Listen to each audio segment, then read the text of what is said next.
Welcome back to the Nullified Take channel on YouTube, where Kahuna and I have got the TNT takes for you on the Challenge USA 2 episodes 4 and 5. I'm your host, Chris. And Kahuna, it's been a minute since the last time we've been on a live together. I've missed you, buddy. How have you been? Mate, I'm doing great. I've got a credit score of 300 and 3 figures in my bank account. So much like Nancy, Kahuna, I'm doing well. I am not worthy, Kahuna. I am not worthy of sitting in this podcast with you. Let the chat decide who won the most eligible bachelor competition out of those two. That was such a funny segment on the episode as well. I absolutely loved it. And obviously Wes is Definitely not Wes. And It's not Wes. well, he's not a bachelor to begin with. So I don't know what his wife thought about him getting naked this week and, being a part of the bachelor competition. I'm sure there was some words spoken when he got back home. Yeah, Wes is a smart man, though. He's probably played it smart. He's got the outs. He's got the excuses. He's got all the things going on to play against his wife as well. So he knows what he's doing. I trust Wes. He'll probably buy her another Lamborghini and everything will be okay at home, I'm sure. But let's say hello to all you wonderful live people here. We've got Andre Lee with the biggest of smiles. Andre, welcome back to another live. We always love having you here. And then BB25 is going nuts, apparently. I'm about 4 episodes behind, so please don't spoil BB25 for me in the chat if you can.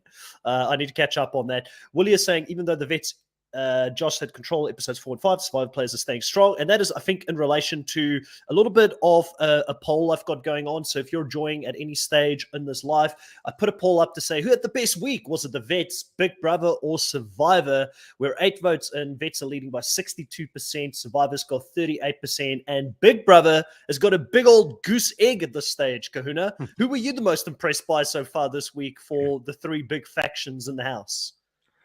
I mean, this week, when we're talking about 2 episodes across the both, it has to be the Vets.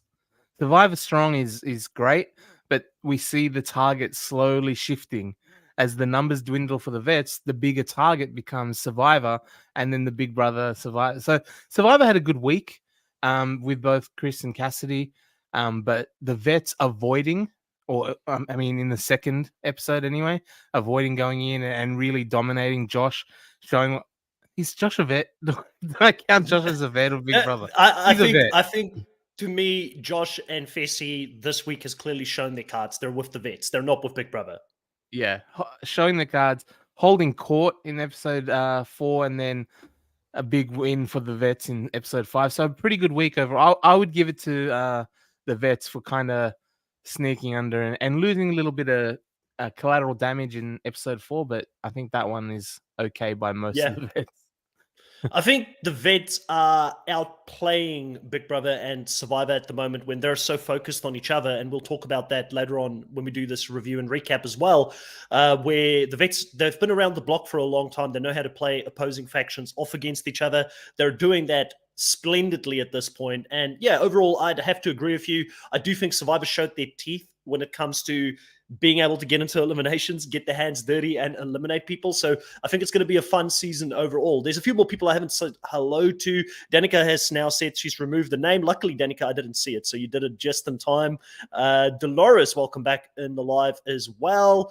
Andre, we've already said hello to. And everybody else, Hector, welcome back as well, saying, why are Josh and Fessy playing with the Vets but not Michelle? Well, I think the reason for that is because Josh and Fessy is very well and truly in with the Vets. They have been a part of the Power Alliance for the last, 4 or 5 seasons now, where Michelle has never, ever been able to break into that alliance. They've never treated her as an equal. So Michelle and Corey are like the two big question marks for me right now. And I think Corey, even still now, though, even though he's playing with the vets, I think he's one of the most willing people to turn on the vets when the opportunity comes up, because, again, he hasn't always been in with that core alliance as well. He, in some ways, also doesn't feel like he's a part of that core alliance, Kahuna. And the moves that he's done, I don't know how he can be. Like he's come into it with a not necessarily a rivalry, but a past with some of these people, especially Bananas. Team Yumbuck made him their specific and very, very specific target. And they don't forget that. He put himself in that position a long, long time ago, and over the years has worked back to become one of the core vets where he's actually getting a call up for a show like this. But Yeah. he's still at the bottom of that totem pole because of the past. And we see in this show so many times we say, we don't like that people are playing for the future. We don't like how people are playing about relationships. They should be playing for the win. And this is why, after a decade? I don't know how long Corey's been on this show for.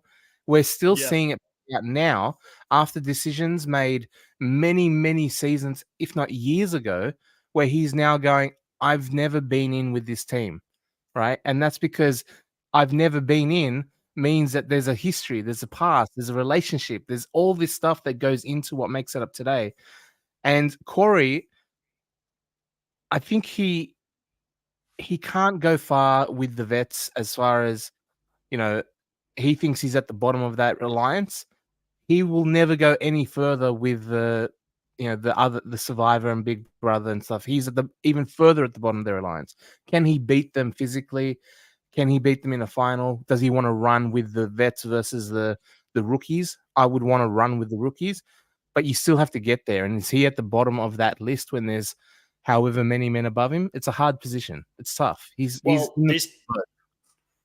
all great points, Kahuna, and there's two really good questions that are coming in back to back here that I both want to address before we actually get into the start of this episode. So Willie Lloyd is saying Corey should just forget about the vets and just work with the rookies. And I was just about to say, is Corey playing the long game as well if he does jump on with the rookies? Because there seems to be a movement in the challenge to try and get it on CBS more often, to try and get more Challenge USA shows out there in the future.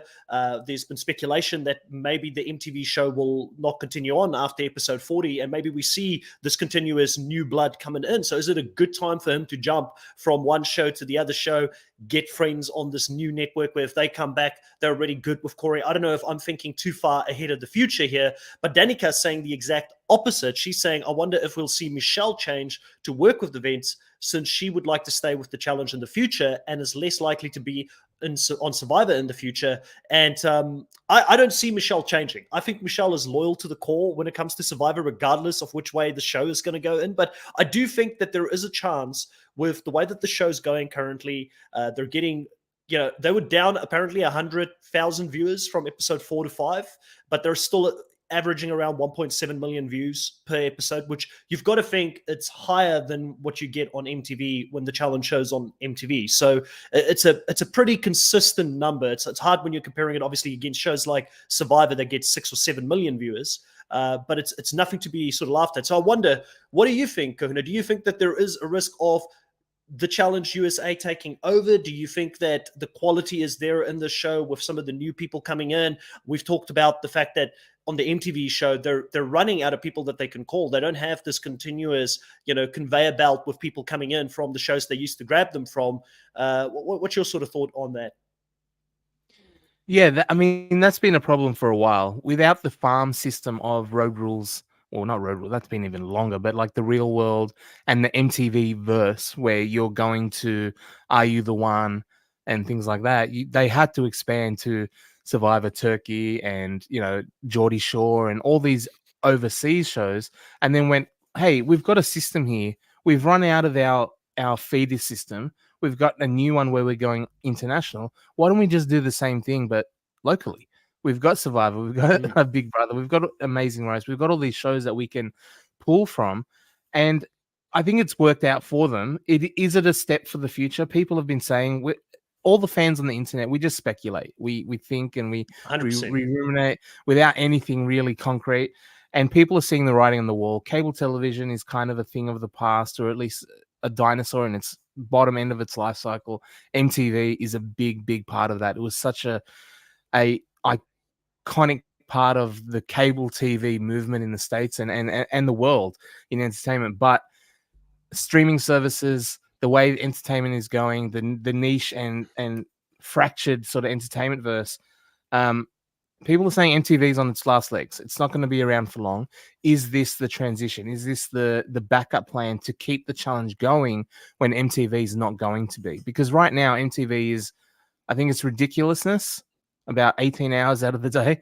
Then it's the challenge and Teen Mum, and that's about it.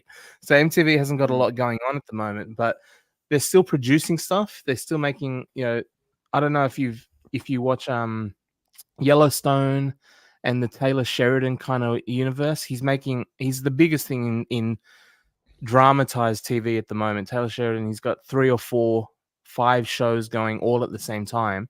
And it's really weird, Chris, because Yellowstone is like, I don't know if you know much about it, but it's about like Montana ranchers that are super violent gangster kind of people, and Right. that's thing. And there's a lot of twists and scandal, and it's a guy's soap opera. It's an old man soap opera is what it is.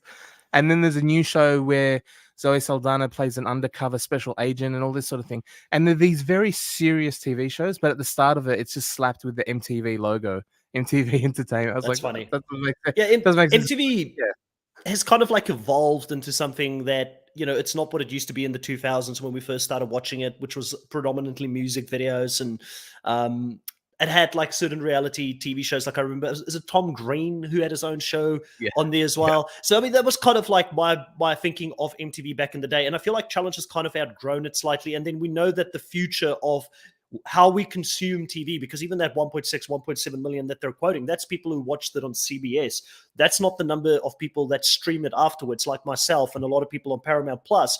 The future of these TV shows, it's going to be on streaming platforms. So MTV has stayed behind because they don't really have somebody can correct me on the chat if I'm wrong here. I don't think they've got a streaming platform. And if you don't have a streaming platform, you're a dinosaur in today's climate of how people consume television. So I do think down the line, they do need to look at what is it going to be moving forward.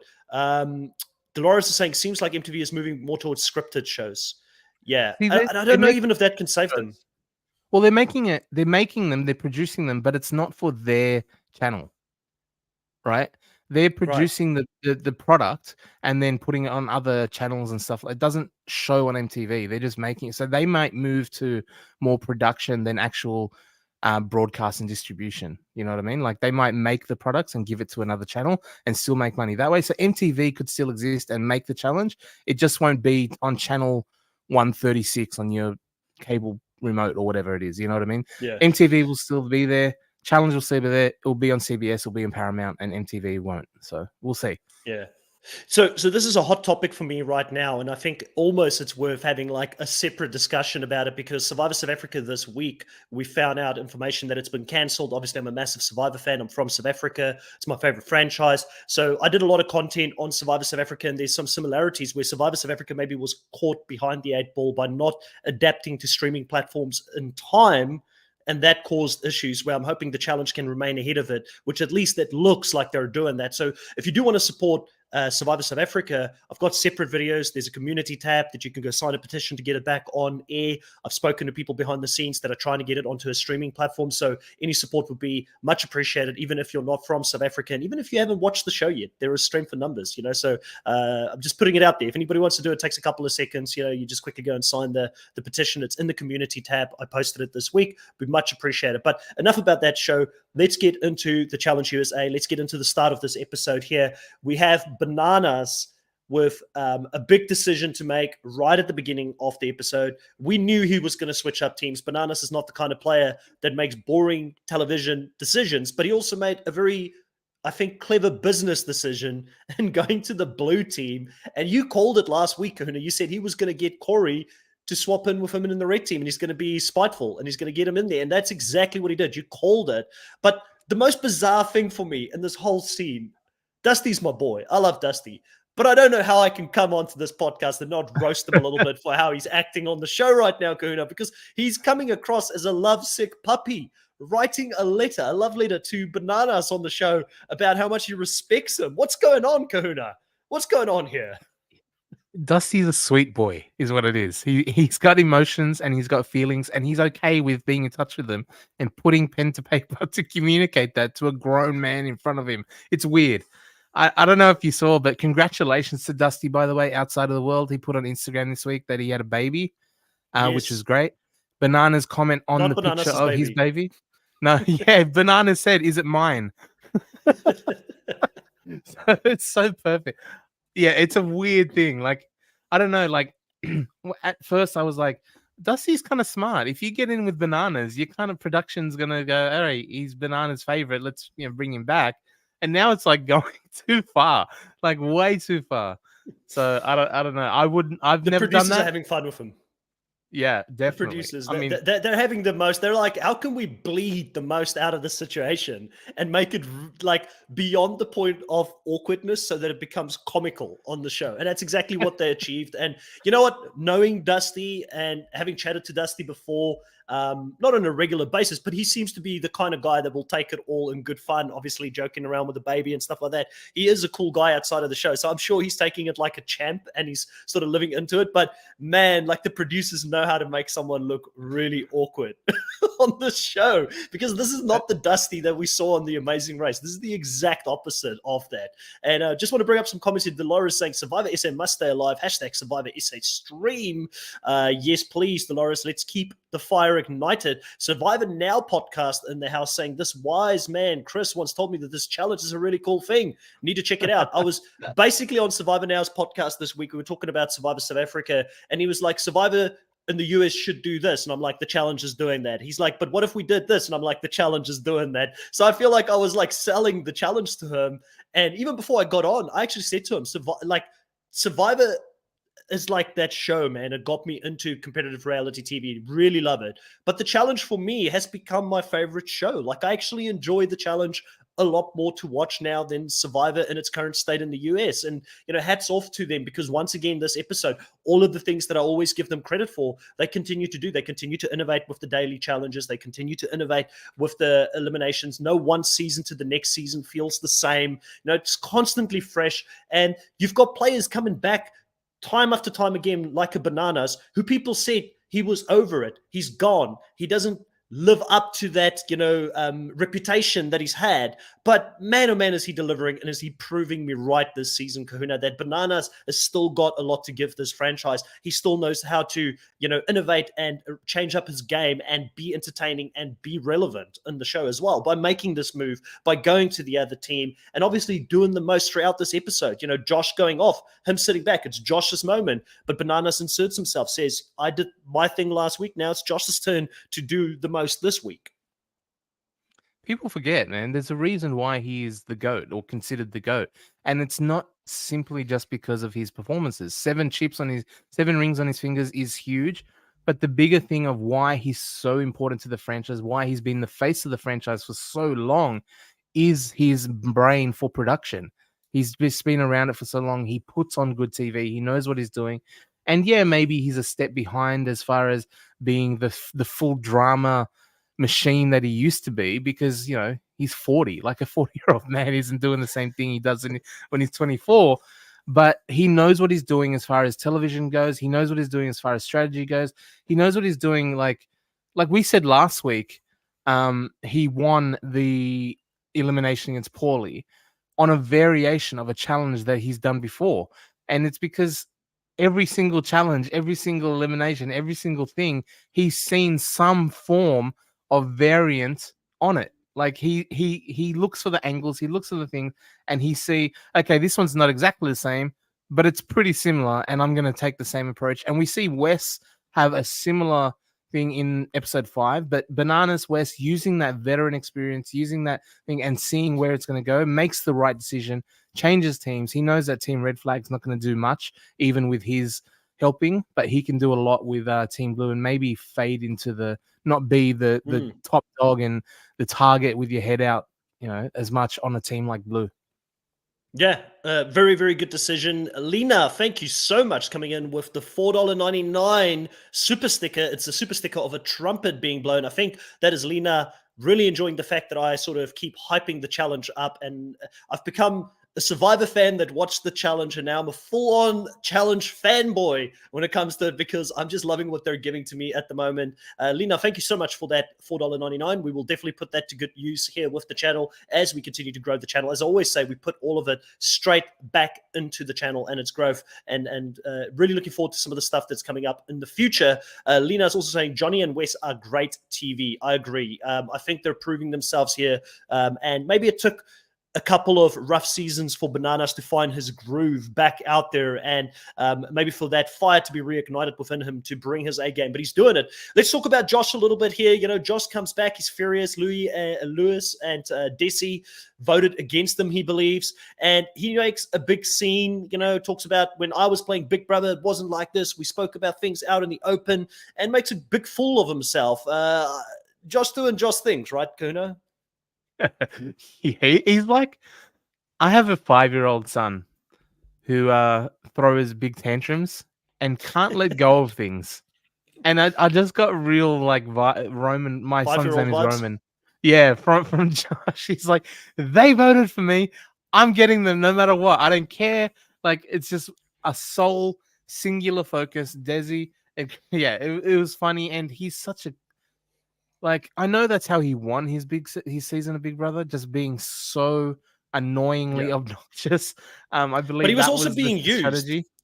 He Mm, was also being used that season by another player called Paul, who used Josh, similar to how Bananas is using him in this situation, to deflect attention away from Paul, because Paul was a returning player. He was a player who made it to the final in the season before that. So there was a lot of attention on him, and he used Josh to help him get to the end. They both got to the end to spoil the season for you there, Kurta.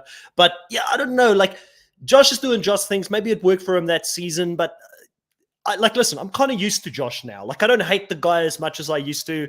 Bit of a hot take here. I feel like after a while of hating on someone, you just got to be like, listen, let the guy do his thing. Let him go out there and do his thing, because I still don't think there is any risk of Josh winning this season. I really don't. Like, zero. Drew from Angel Cake had him as #1 in his power rankings. And you best believe if I'm back on the power rankings, I'll be giving him a little bit of shit for that, because after this week, like, how can you have him there? Like, I just think that Josh is doing the most, and at some point it's going to catch up to him. Who's benefiting out of that argument? Only the vets, only Bananas benefits from that argument. He's being used to take attention away from them on him. It doesn't make any sense to me. I think it's poor gameplay. Look, I understand he's he's made his alliance clear. I'm a vet, I'm gonna fight for the vets. But there's a line, right? Like we saw, even as much as we didn't necessarily like the way in that episode when Tiffany crumbled Yeah. against and said, fine, I'll burn vote. Josh, I get the idea of like I'm vet strong. I'm gonna protect you, Amanda. I'm gonna protect you, Wes. Don't worry about it. Despite our long vicious rivalry, I've got you, Wes. I'm going to bat for you. Right? Um, but there's a line. He said, "I will go into stalemate. I don't care. I'll figure out what happened." And at first, I thought it was a bit of bluster. Like, and Johnny was and Bananas was like, "Yeah, use that. Say that you're going to do that in order to manipulate and leverage the situation." But I honestly think that Josh is so dumb that he would have. Once he said it and he looked Wes in the eye, he told Bananas, I'm going to do it. He's told Amanda, I got you. He was going to go into that sand if he needed to. And that's where you go, okay, he's Josh doing Josh things, but I cannot respect it as far as strategy goes, as far as brain goes, as far as anything for himself goes. Great that he's a good guy and helping out his vets, but it's going to backfire because he painted a massive target on his back. It hasn't backfired yet, but he It's showed coming. very, very clearly where his allegiances lie and the fact that he's crazy about it as well, that he will go to the ends of the earth, jump up and down, scream, act like an idiot for it. That's dangerous. If someone's that passionate and that crazy, they're not going to help you. So you got to get rid of him. Yeah, Dabu here saying every season he has tantrums. Then at the reunion, he talks about getting better, grown as man, acting like a Grown ass 5-year-old. man. And also Dabu here said, didn't ratings drop 150K when Amanda was eliminated? I believe it was 110 10. But also they said that the second episode of the week has always had a dip versus the other one. So it must be for, and again, this is only talking about the CBS show on the CBS channel. It's not talking about the streaming of it on Paramount Plus, which is, I think, where the bulk of viewership comes from, or at least half of the viewerships would come from now in the current climate of watching and consuming TV. So we spoke about the whole Josh blow up. Let's talk a little bit about Desi. You know, Desi is someone that we all in the fandom love. We're big supporters of her. You know, I, again, looked at Desi and I was like, man, she's a strong, smart woman. I'm going to put her as my number one pick. I'm risking it all. I'm giving Drew the first guy pick on the fantasy so I can have the first female pick because I want Desi. I knew Chantel was going to pick her. So she's highly rated by everyone. But with that comes a lot of pressure on people. And we sometimes forget that those people that are at the top that look like they've got it, everything sorted out in life, they've got the perfect relationship, the perfect job, they're physically capable, they have sometimes their own insecurities. And we saw this play out in this episode with Desi having a moment, breaking down, feeling like she's behind the 8 ball in the game and that things are moving too quickly for her right now. And it never got explained to us where this came from. Was it after the Josh blow up and Josh maybe called her out directly with Lewis and that caused her to be insecure? I never really fully understood what happened at that point. But again, it just shows you, even someone like Desi, someone as stunning as Desi, can also. So if you feel sometimes like, man, I'm not enough, just think about it. Everybody has those insecurities, even people as capable as her. Yeah, I don't know if this falls into like the show's just, some people out there might be like, the show's too woke. They had Paulie talking about his stuff going on. We got Desi talking about mental health days and having a bad mental day and kind of overcoming it. You know what makes the show for me okay? Because I personally am kind of allergic to a lot of propaganda woke stuff as well. I don't like it, but it doesn't bother me because the way that they do it is that they're having real moments. Paulie had a real moment. He didn't go out there and say and preach to people. You know, Desi's not going out there and preaching to people. Like we see that every day. Everything's politicized on TV these days. The challenge doesn't do that.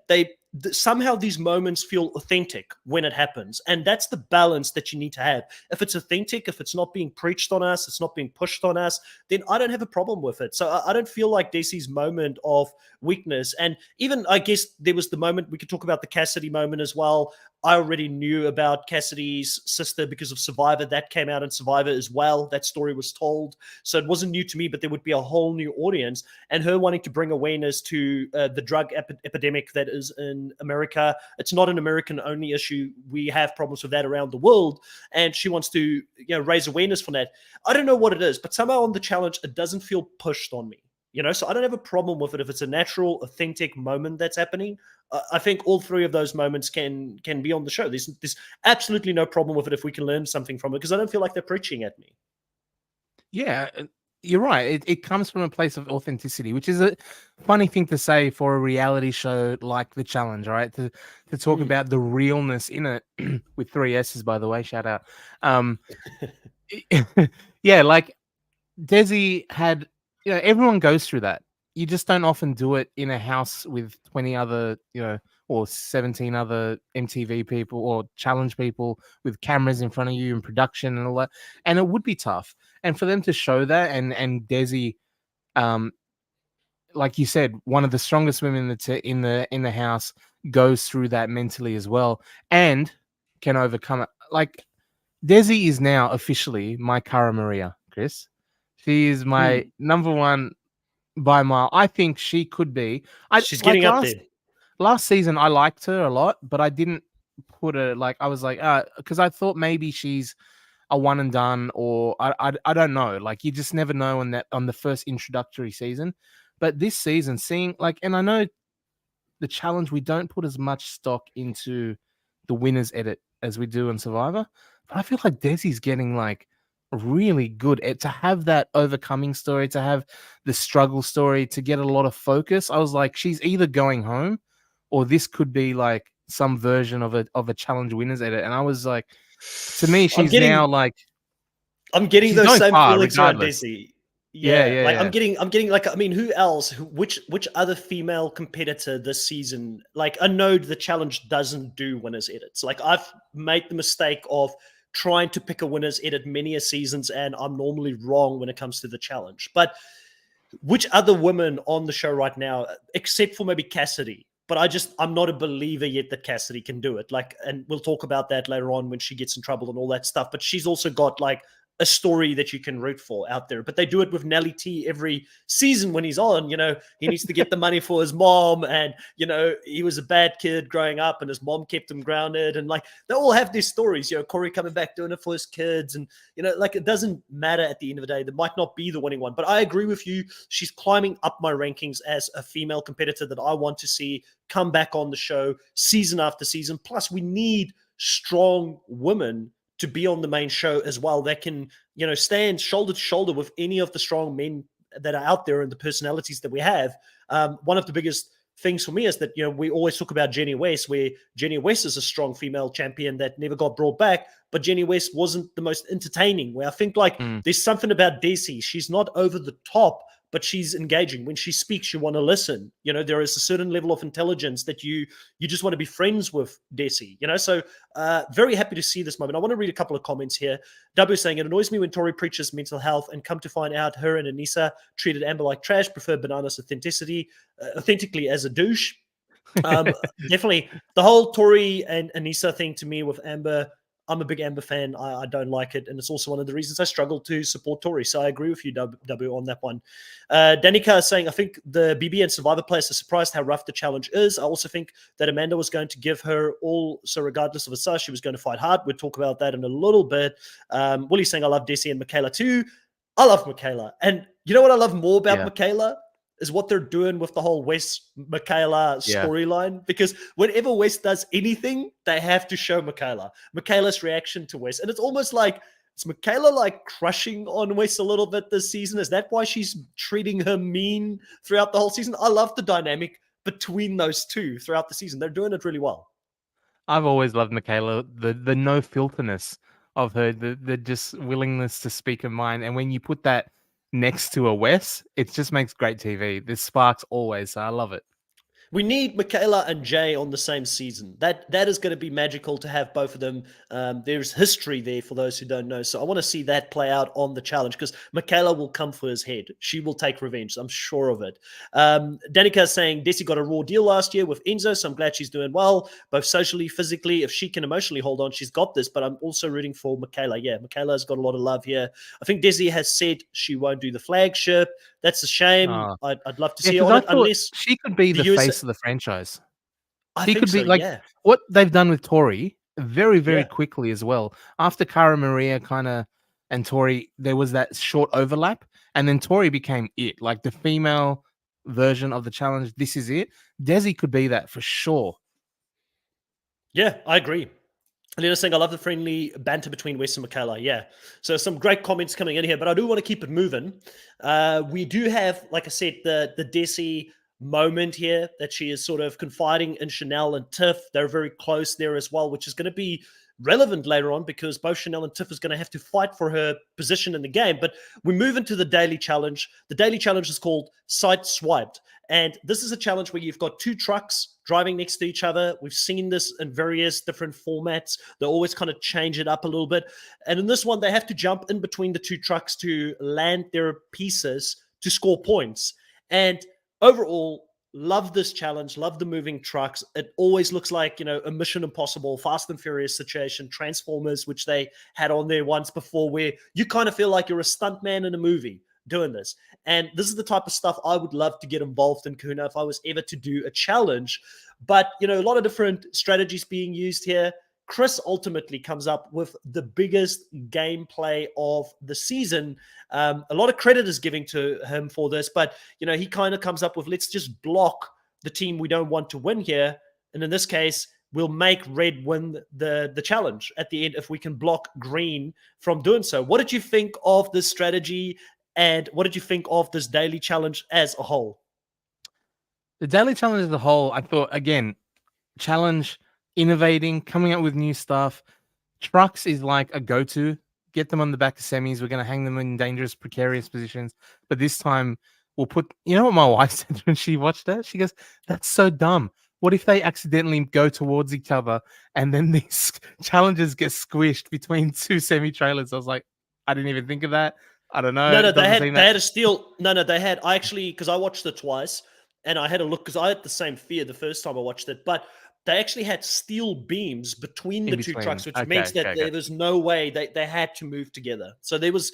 Yeah, I know the challenge sometimes can be guilty of winging it. They didn't wing this challenge, which is Yeah. very good to know. That is good to know. I think unfortunately for me, it did look cool. It was a fun challenge, the jumping back and forth. I think it was one of those challenges that we see sometimes where it maybe looks better than the gameplay actually played out. The one great thing for me was I think Chris had to come up with that idea because he absolutely got disgraced when Corey just dunked on him. I didn't know you could dunk on someone in a challenge like this. It's not basketball, but he Yeah. went straight at his face and just humiliated him. He had Corey's nuts across his forehead right there.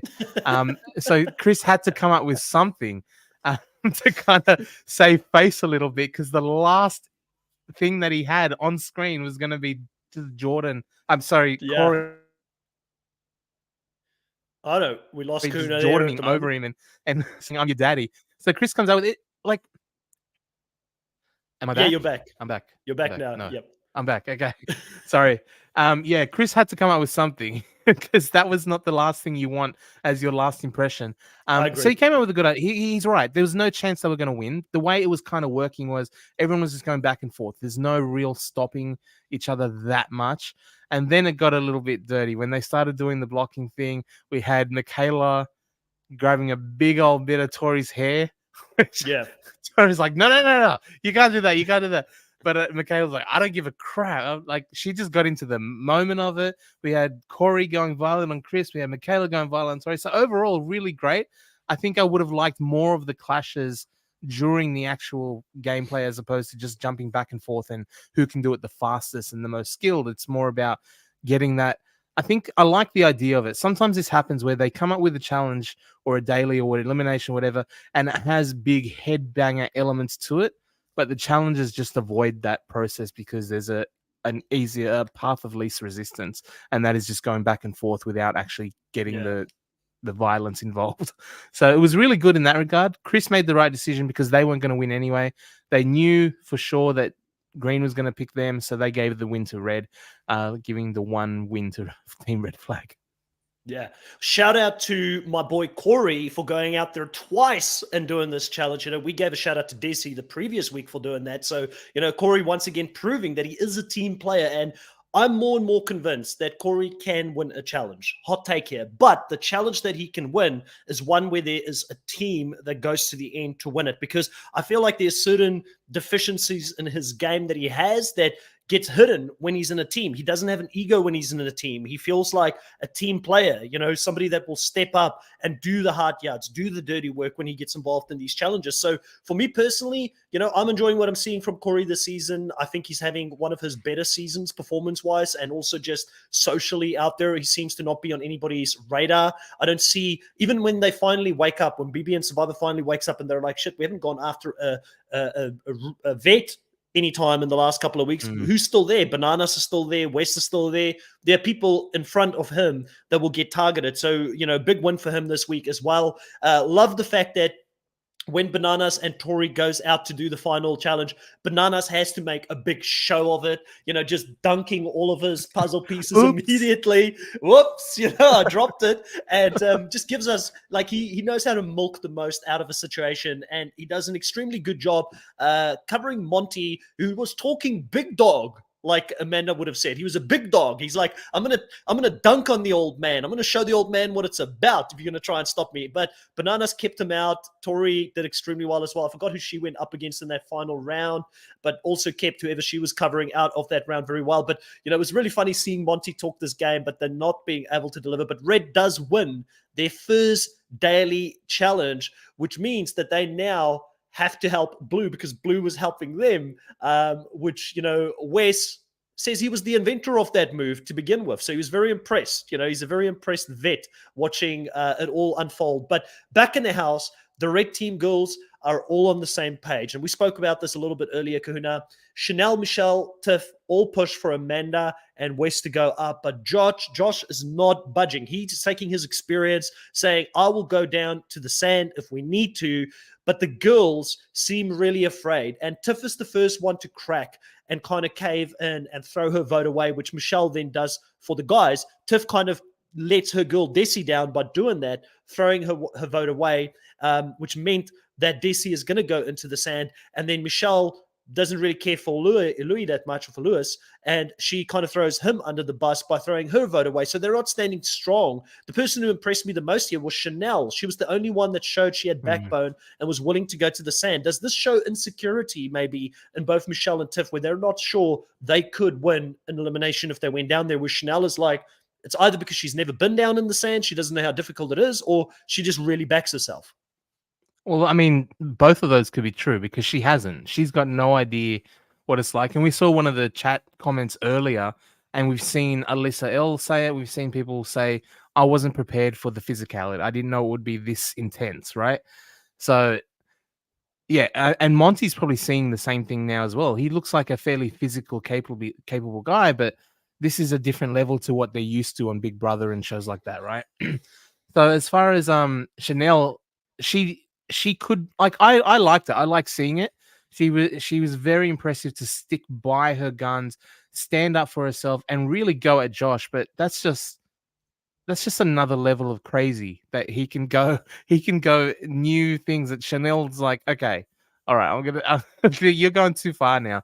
It's a bit much for me. But Tiffany and Michelle, look, I don't know. It's tough because Team Red Flag aren't going to win a lot of dailies, right? They don't have this opportunity often, and they're probably not going to have it that much going forward either. So Tiffany and Michelle, it's the one chance they have to actually do something and stay safe. And then you've got this crazy person saying, I'm going to stalemate. We don't know what's going to happen. We could all have balls in the thing regardless of what happens. So I have safety one time guaranteed, where I can actually stay out of the sand for sure. Do I let some crazy person potentially send me into the sand when I've actually just won? That's a hard decision to make. And I think if you're in the face of Josh shouting at you for however long it was, like, we don't know how long the edit is. We know that last season on Global Championship, Troy said that some of those deliberations went for like 90 minutes or something, right? Like the edit doesn't show. And if Josh is just being Josh for that long, I probably would have, voted in Bananas and whoever else. Like, I don't care. I would be like, whatever you want, Josh, just shut up now. We've been like, stop being Josh for 1 second and I'll vote whatever way you want. I don't know, like, faced with that. But, and then you've got the daunting hanging over of what if. Like, we never know every season. They want to find out what happens if we stalemate. What will TJ do? Don't stalemate. I'm telling you right now. So Michelle and Tiff both, with that looming over their head, they made the decision to keep themselves safe as opposed to Desi, which sucks for Desi, but what were they going to do? He was going to stalemate, I think. Like, if he's that crazy, it was guaranteed, and then, then it's all up in the air. Yeah, I think Tiffany cracking in this moment sort of allowed for what was going to follow in the next episode with the BB versus Survivor thing happening, because at this point, a lot of the BB Survivor players were kind of working together. The lines were very blurred at this stage in the game, but obviously Tiffany caving in for someone that she saw as a ride or die, someone in her close group in Desi, I don't think it really helped her case at all moving into the next round. And I do think Tiffany is in a lot of trouble because of this, because I don't think Survivor will forget this. And Michelle, I think, is the one that could get away because she's frazzled. Like she said, I didn't know what happened. I was being confused. I think people might still believe that about Michelle a little bit because she can be all over the place at times. But Michelle, again, like some people pointed out earlier in the live, I don't think she's very high up in the hierarchy of Survivor players either. And she's playing with a lot of people she's never played with before. Yes, they come from the same franchise, but unlike unlike the Challenge, there's a lot of newbies but that play different seasons. They may not have crossed paths up until this point. I think the only person she would have had some unspoken rule with coming in would have been Chris Underwood, because there would have been the winners thing of we're both winners from Survivor. We'll definitely try and look out for each other as best we can. But, ultimately Josh wins this somehow and comes across as a genius. Gets everything he wants. Not even compromise. He got both. It's crazy. He got everything. He got Yeah, everything, and Chanel. I was feeling for Chanel because I was like, Chanel, you're my girl. Like, you stay true to everybody. You were fighting the good fight, but sadly, there weren't enough people with you with a backbone that was willing to push this thing through. And to me, it's crazy that Josh was willing to go into the sand because we know how abysmal of elimination record he has. I think he yeah, only won his first elimination ever, like a season or two ago. He had like his first win, and he's got like yeah. so Against many losses. it was against I mean, I forget his name now, but he couldn't move like he didn't even get off the starting line. He couldn't move whatever need. Mm. Like it was a big throwing. I can't remember I exactly, but remember him like trying to Josh, throw the ball and yeah, struggling. Yeah, really badly. He basically won by default because the other person was even worse. But Josh wasn't beating any other player yeah. that day. So I don't know Meech, where this confidence, Meech. I that don't was know it. where. Yeah, Michi. Yeah, Michi. Yeah, I don't know where his confidence is coming from, but he definitely is not a big dog like Amanda would say. He's a small dog when it comes to the eliminations. But going back into the house, Amanda feels good that Corey and Josh could keep us safe. In a team that has Michelle on it, she knows Michelle would probably have wanted her out.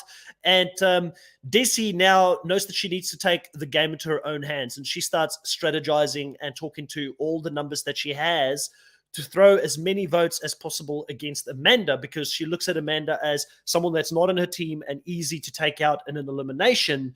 But what was really interesting is when the green team strategized and they were all together, they don't let Wes in on the plan. They tell Wes that Cassidy is going to be the vote in that moment, which is going to cause problems for Wes leading into the next episode. So brilliant gameplay by Desi there. Was very impressed by her to pull the numbers, showing that she's not just the physical force, but she's also good when it comes to the strategic and the social game.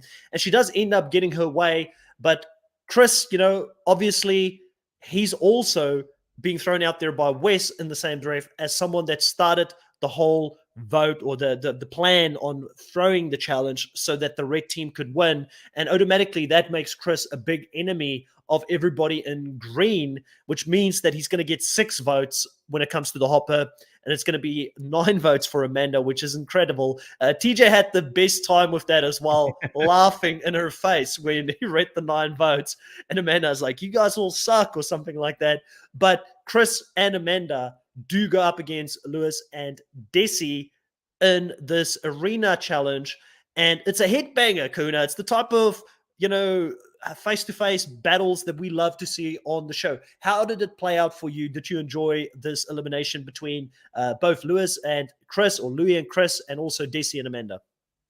I did. I liked it. I liked Croatian pole wrestle with the evil eye in the middle. It was good. I thought, like, everyone sort of assumed that Desi, like, I knew Desi was going to win, even when Amanda was putting up a fight. I have 2 air quotes because people were giving her a lot of respect for not immediately capitulating. But, like, I knew that was going to happen. Like, we saw with Troy.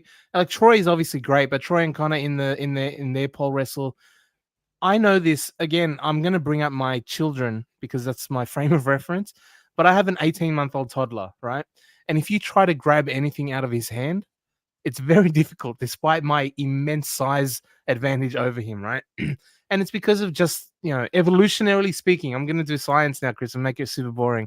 Our opposable thumbs and our grip strength is what makes us humans, and we can grab onto stuff very well. It doesn't matter how strong you are. This Yeah. mechanical motion is going to be strong no matter what, right?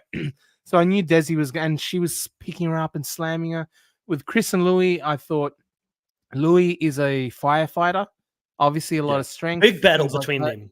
Yeah, Big big battle. battle, but Chris just outsized him. Former football player, all that sort of thing. I So think it was more, apparently, yeah. I didn't listen to this, so people in the chat can tell me if I'm off on this. But I had someone message me to say that Louis actually had won a round, and that it ended up being 3 rounds, 2 wins, and 1 round, and we didn't see all 3 rounds play out on the Oh, show. That's what I've okay. heard, and I don't know if it's true, but apparently that's what he said. Yeah, so Danica's coming up with that, saying Lewis said there were 3 rounds, and he won one of the rounds. He won the first round. And it just That's shows you how interesting. tough that would have been. I think what Chris probably did and where Chris beat Lewis was the fact that he had more stamina, where Lewis had the raw power to match, but he burned out as he continued to do it throughout it. So yeah, a lot of people are saying it's true. So Yeah. so I I think think that's what Chris just happened. grinded on him. He used his weight, Yeah. his size of it, and just sort of lay on him a lot. He sort of Mm.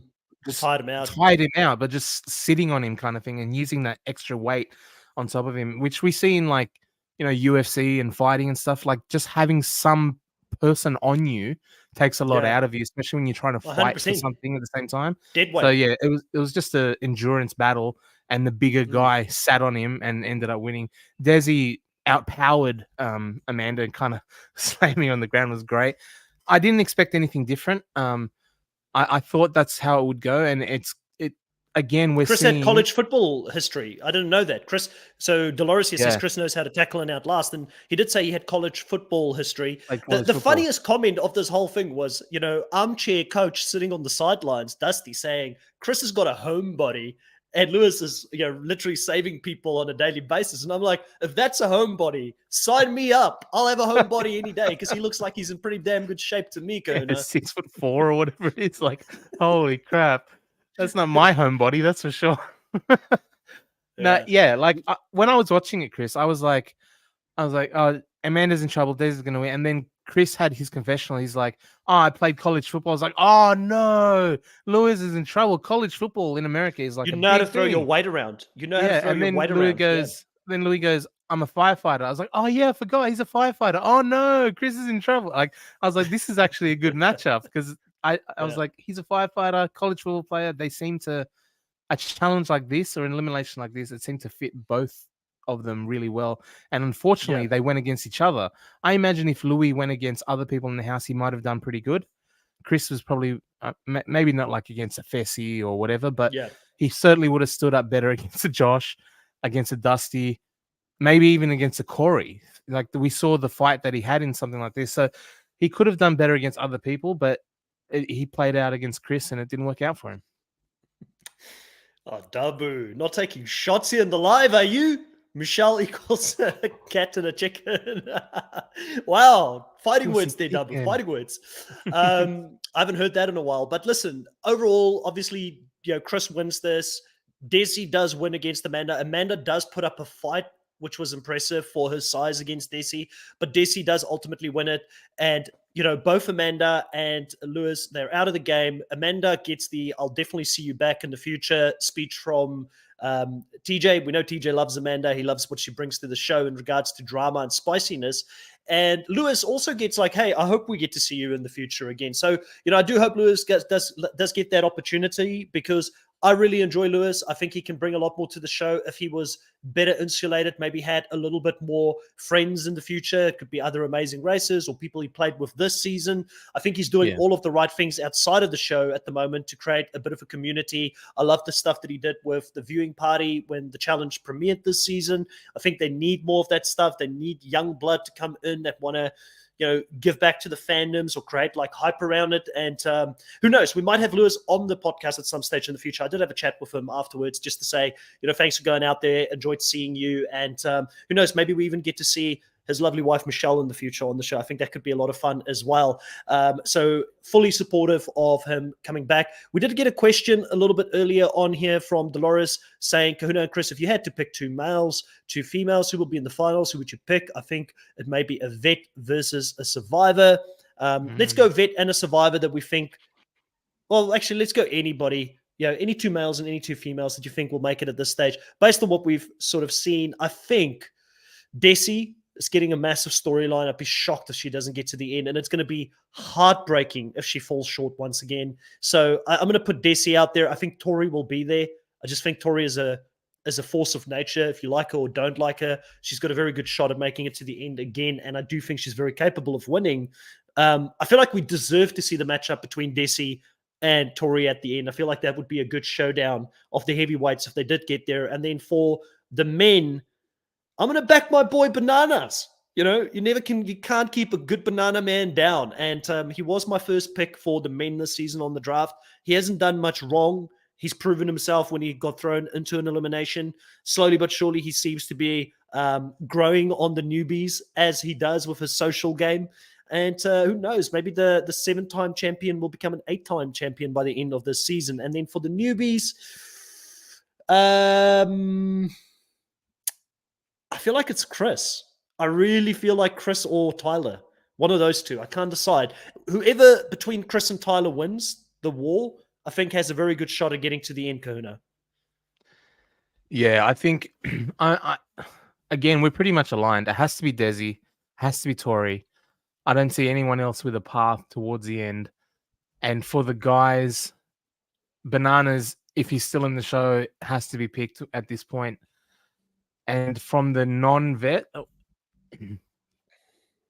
like look who we've got left. Like, does Fessy count as a non-vet?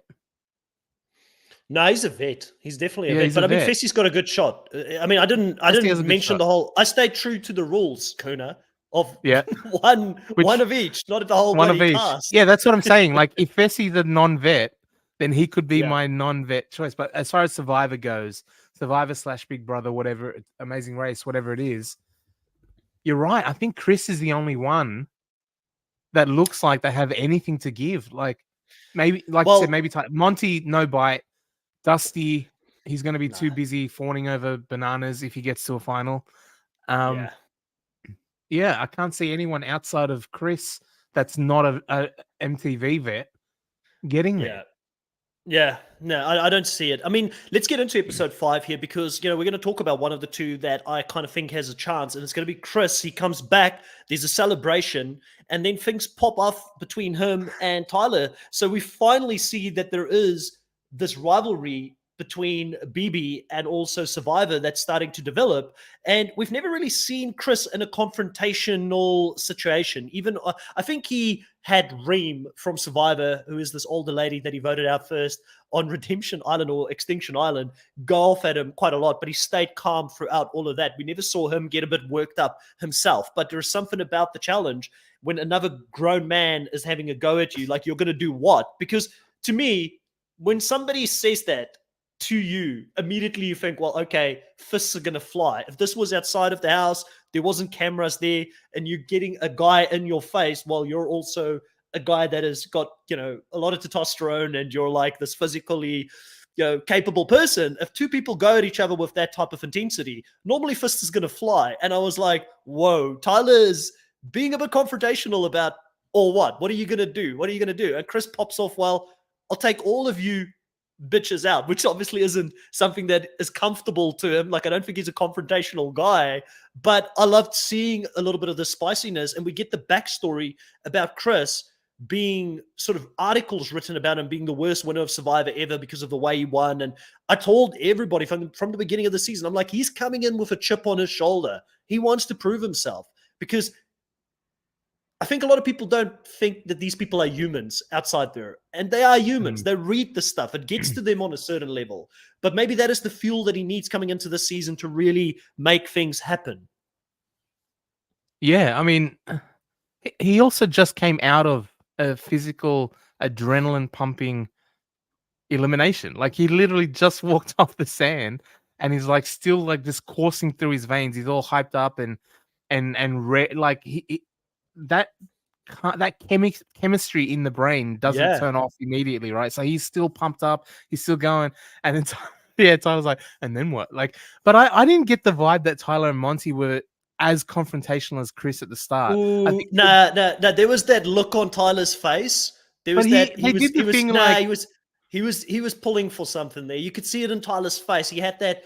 I've seen that obnoxious look that people give when they like just need a good smacking, and that's what Tyler looked like to me. And I like Tyler. But I was like, Tyler, if I was there, I don't know if I could have kept as calm as Chris out there. I just meant, like, I thought Tyler and Monty were actually a little bit pussy about it.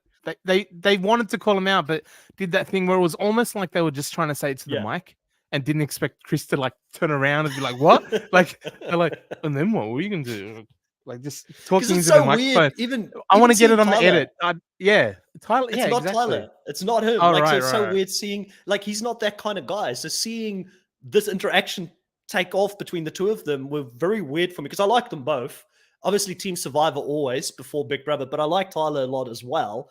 And I was just like, this feels so unnatural, because both sides, this is not them. This is not how I see them interacting normally on these shows. But it was fun. And then you've got Tori with the biggest facial reactions in the back, like, Like she's loving it. The vets are like, yes, please, let's get these two factions to go after each other, which obviously kicks off most of this episode where we've got, Wes upset about being thrown into an awkward spot with both Monty and Taylor, saying that now he's exposed. He's made a new enemy out of Cassidy. They're going to have to help him in the next round because he's made a new enemy. He could have just easily voted for Amanda.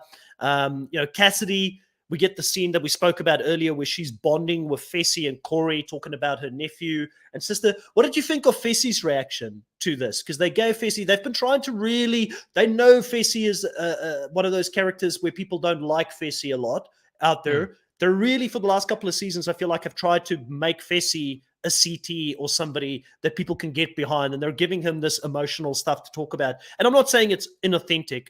Like he probably really got to him, because you'd be non-human to look at the situation and let Cassidy open up her soul in front of you and then not to feel something from it. Like you'd be a psychopath not to feel something. But I feel like the production side of it, they're really putting in the work and choosing to show us stuff with Fessy to make us get behind him, because they clearly love Fessy. It's not working.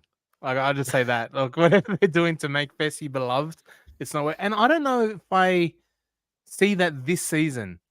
I think he's a lot more withdrawn, maybe because he's such an introvert.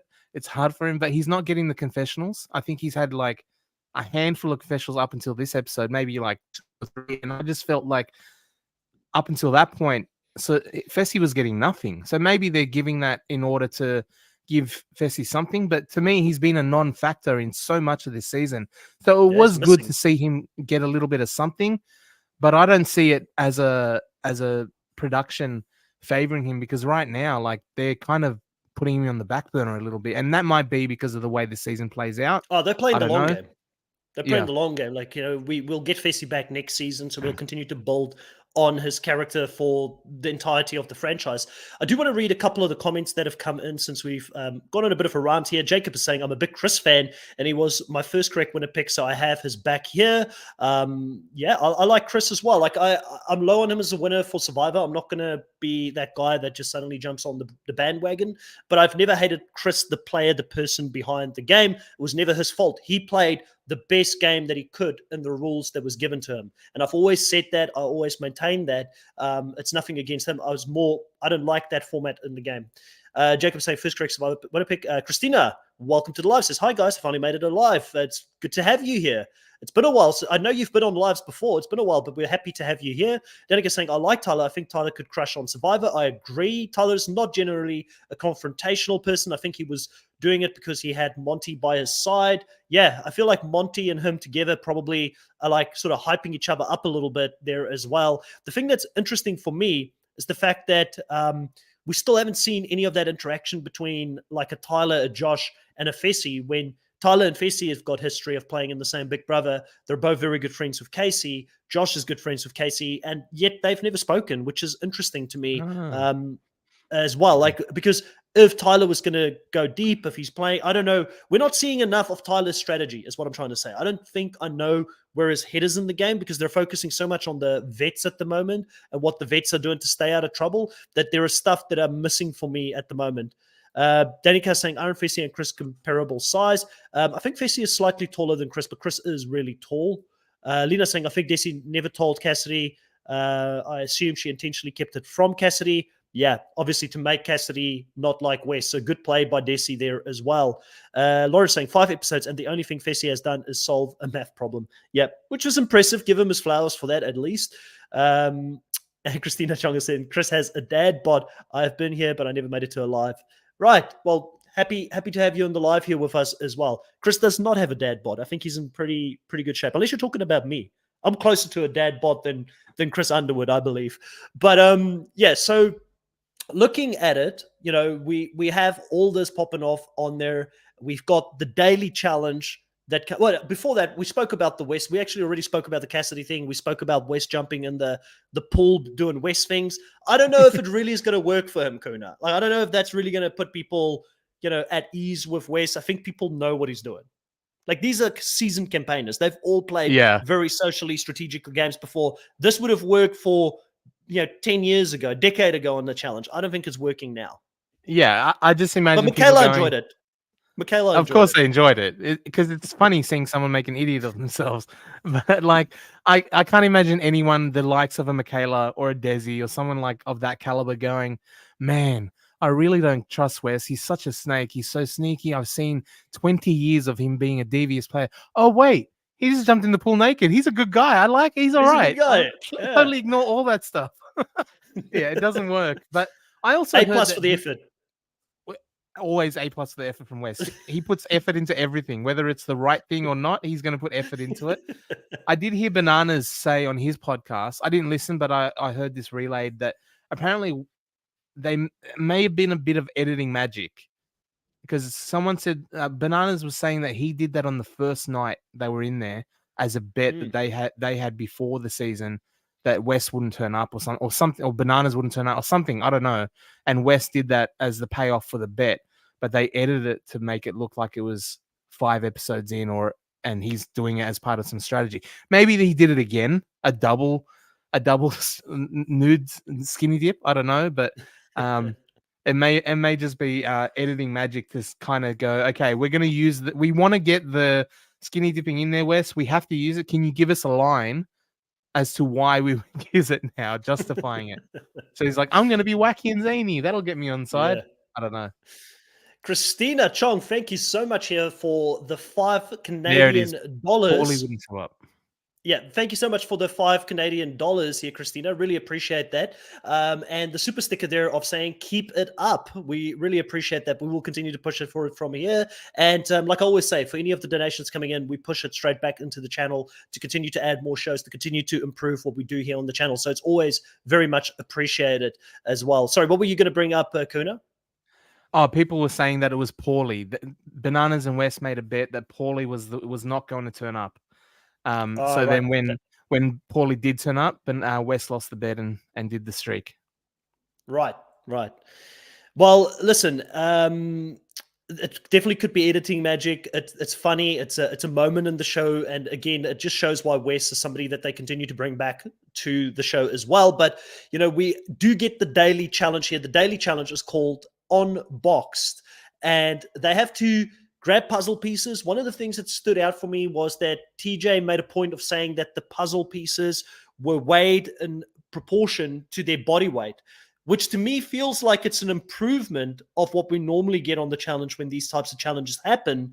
And I wonder if Challenge USA 1, having a lot of the players that came from Survivor playing the game, complaining about some of the ways that the challenges are set up and how it's unfair in certain ways, if that did actually, if that made a difference coming into the Challenge USA 2, they've again got players from other shows like Survivor where they always do weigh these things in proportion to the body weight, if that actually helped improve the show. That's my biggest thing, is you can have criticism as long as you take that criticism and you do make it more fair for the future. It is really cool. And we do see that players take this into consideration when they have to do this challenge, because they've got to move these very uncomfortable big boxes that are hard to carry from one point to the other. It's a race, but they've got checkpoints along the way that they can solve. Each box has got different puzzle pieces in it, and they strategically try to get the heaviest guys' boxes sort of figured out first with Fessy and Corey and those guys. They're trying to solve those puzzles to make the weight lighter.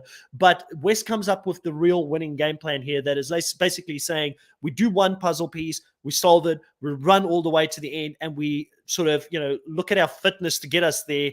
And being the smallest team out there, I think they only had 5 people. They had less boxes to carry. And ultimately, that experience comes into play. And finally, Michaela gives Wes the okay when he is strategizing throughout this, because they had a little moment there of trust me on this and let's do it. And ultimately, it played out that way. Did you like this challenge? Did we learn anything new about these challenges and how they're going to compete if they were to go to a final just by looking at this daily? Yeah, I like the challenge. There's obviously the physical endurance side of it. It seemed like they were pretty heavy. Like some of them couldn't even really get them up. They were awkward to carry. They ended up working out a let's all carry them together, like one on each side of a box kind of thing, which was great to see that strategy play out.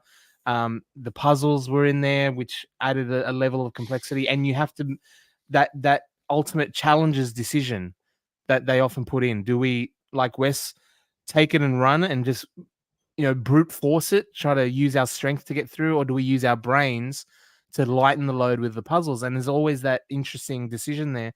I did hear Cassidy said that on the official challenge podcast that there was a lot of puzzles. There was more stations than they actually showed us, and more chances to drop them off. I always found that interesting. That the percentage of the body weight thing is good. You know, you do that thing, Chris, when you watch a challenge, you go, "How would I go in that challenge?" I hate hearing the percentage of body weight thing when it's me. I'm like, I don't know what percentage it is, but any percentage of 500 pounds or whatever, 200 kilos or whatever it is not a good thing. So you saw Corey, and it's always interesting. There seems to be like almost like a Venn diagram or overlapping graphs where, like, if you're too light, you're not strong enough to carry even a lighter load that is a percentage of your body weight. And then you get into this realm where your strength is proportionate to the weight. And then you go a little bit too far where I'm not as strong as I am heavy. You know what I mean? So yeah, and there's this like middle ground where it seems like the smaller team in green and the bodies they had on there without a Fessy carrying a percentage of his weight, without a Corey carrying a percentage of his weight, when you've got a Tyler, a Wes, and a Monty. Monty doesn't look that big, does he? Like, he's not a little dude, but he's no. I think he's got some muscle weight on him. Okay. Yeah. Well, and then you've got on the opposite end, the strength in a person like Michaela probably is stronger than her weight, whereas Alyssa L is weaker than her weight. You know what I mean? Like, it's always 100%. it's a balancing act. It's just interesting the way it plays out. And the fact that Wes has been there before. I said earlier that no matter what challenge they throw at him, there's some sort of variant or a tweak, and he's done it before. I think it was many Fresh like season. There you go, season 10 to 13, somewhere in there. I wish I could remember it, but the live has just told us that it was Fresh Meats 2 that they did it before, so it wasn't my memory. That was actually one of the seasons I went back to go watch when I binge watched all of it. The thing is, when you binge watch so many seasons in a row, they all kind of blend in together. Yeah, and then it's hard to like remember where. If you were watching it when it came out, it's probably easier to remember. But you're right, that experience comes into play. Bananas took an opposite approach with his team where they were trying to solve more puzzles, thinking that Wes's team was going to gas out, but clearly they had a lot of strength in that team to get to the end. I think Alyssa Snyder was probably the weakest link in that team when it comes to the physical part of it. But having Tyler, Wes, Monty, all very physically fit guys, Michaela, very fit, very strong, like you said, for her own body weight, and then probably only having Alyssa Snyder's dead weight to carry and sort of push through this thing was definitely the right strategy for them to go on and win this one. And I was happy for Green that they pulled it off, but this time they knew that they need to take a shot back at Blue because Blue is the strongest team. They've got the most people in the house. They took a shot at them in the previous episode when they let Red win the daily challenge. So come deliberation time, Michaela found herself on the wrong side of the votes here because she was the only survivor player. She came in very hot, Kahuna, into the deliberation saying that I don't want it to be 2 survivors. We can't do 2 survivors. And she was very adamant about that. Do you think she should have come in that hot, or was there a way for her to try and hide behind the fact that I guess there are still 7 survivor players in the game? She said that her game would be at risk. Wes called out, well, you put my game at risk a couple of votes ago for the very same reason. And then you've got Tyler, who's already suspicious of Chris. Monty is suspicious of Survivor. Like she was fighting a losing battle there, but at least she could go back, I guess, with her head held high, saying, I tried my best not to get Survivor voted in this round. Yeah, she was she was going to lose no matter what. Like, she just didn't have the numbers. It's so obvious that Survivor with 7 people is outnumbered, especially now that the vets are weakened to 4 instead of 6. It's where you go, okay, that threat is no longer as much of a threat. We can focus on another threat. And Survivor became that threat. Michaela, she should have done that. Like, it's absolutely, you want to keep your numbers there. There's no hiding the fact that she's Survivor strong. She's made that clear. But when Desi made the switch and sort of put another Big Brother number there instead of a Survivor number, it kind of flipped it a little bit on her. And she unfortunately didn't have the numbers when Big Brothers like Tyler, Monty, and now with Alyssa S are looking at Survivor with side eyes going, we have to do something here. Chris just won again. Desi just won. We have to change something. Otherwise, the numbers are going to get away from us. Vets are probably thinking the same thing. We've seen them trying to plot BB versus Survivor the entire episode, and then it plays out at that point when Michaela just doesn't have the firepower behind her ideas, which are right. We saw it with Chanel as well. But Michaela didn't even have the lack of backbone people with her. She had no one. They were all against her, including Wes, Yeah. and Wes kind of got his moment in the sun again. I found it interesting when the vote was made and Alyssa Snyder and Michaela caught up with Cassidy. They both said, "We didn't vote for you." So Alyssa Snyder, who was in Team Blue literally an episode before, stayed true to her previous Blue team member and captain, the person who sort of put that team together, and said, "I didn't vote for you with Michaela, but we were outvoted by the boys." So Chris and Cassidy do get voted in.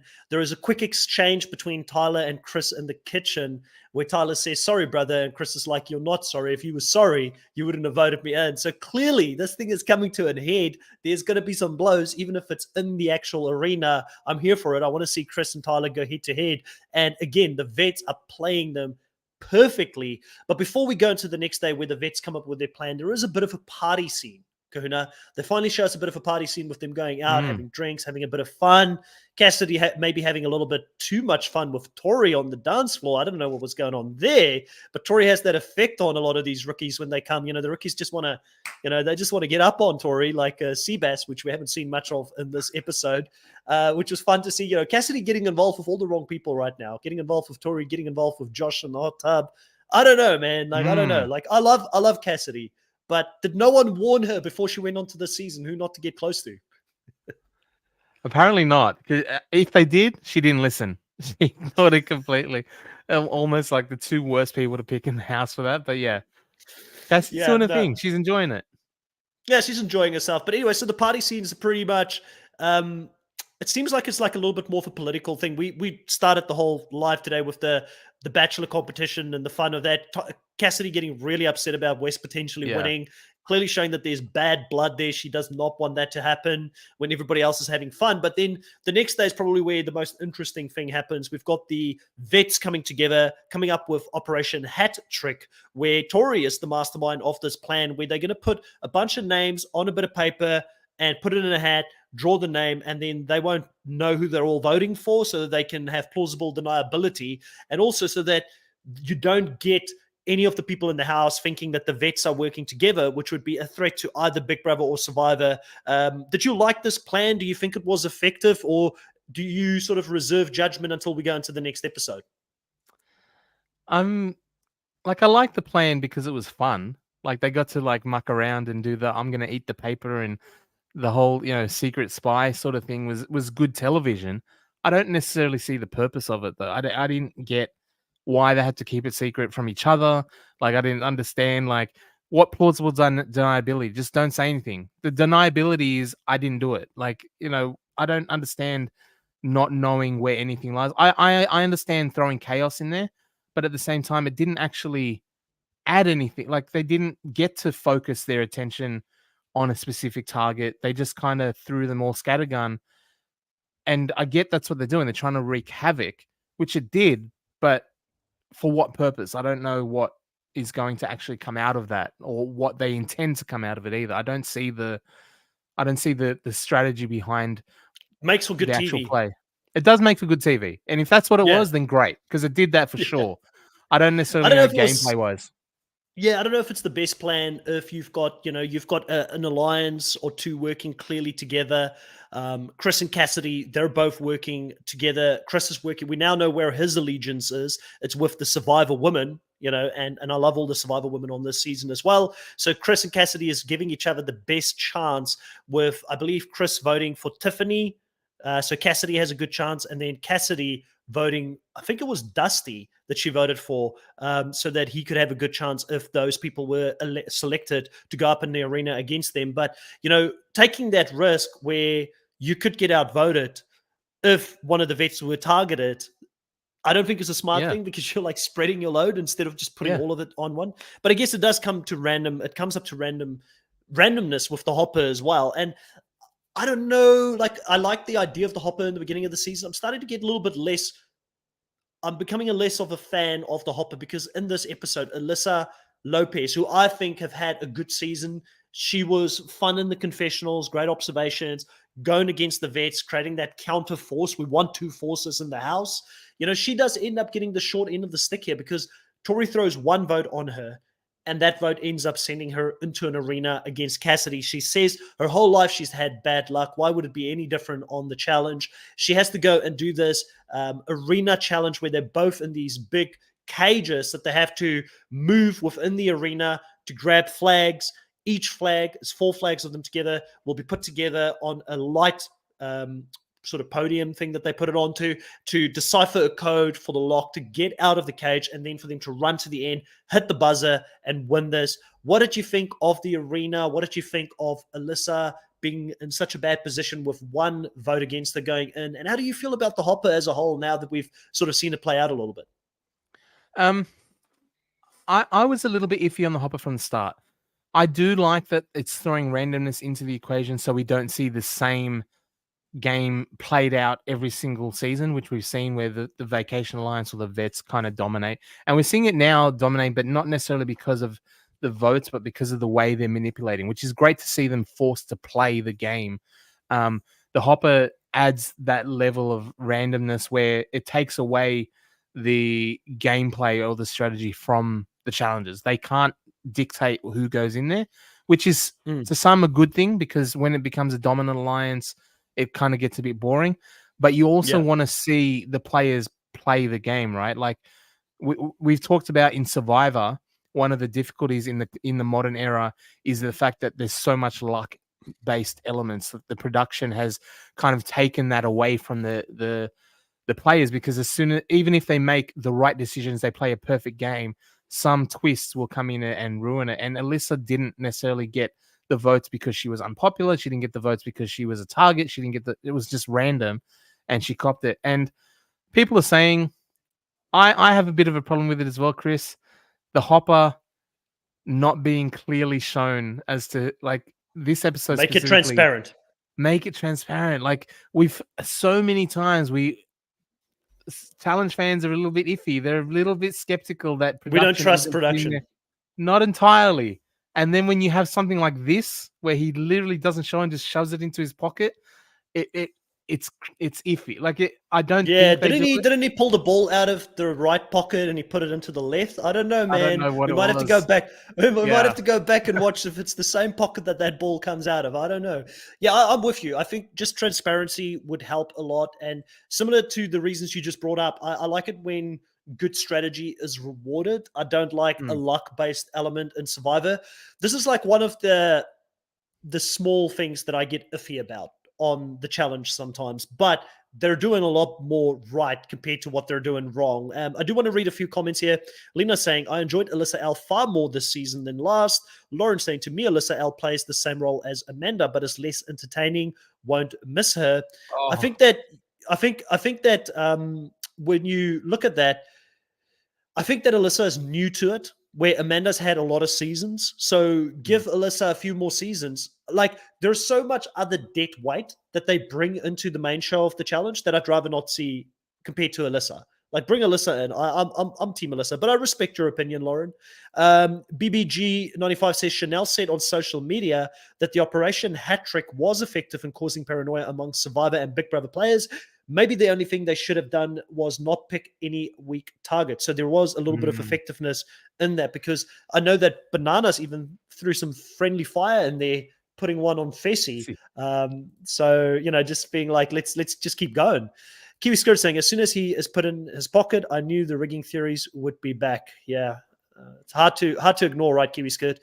And like I said, I bet that was the editing, though, especially since we are missing entire rounds of competition. I don't think TJ would stand for production telling him to say what. Yeah, I joked about the whole left-right-hand pocket. I don't know that for a fact.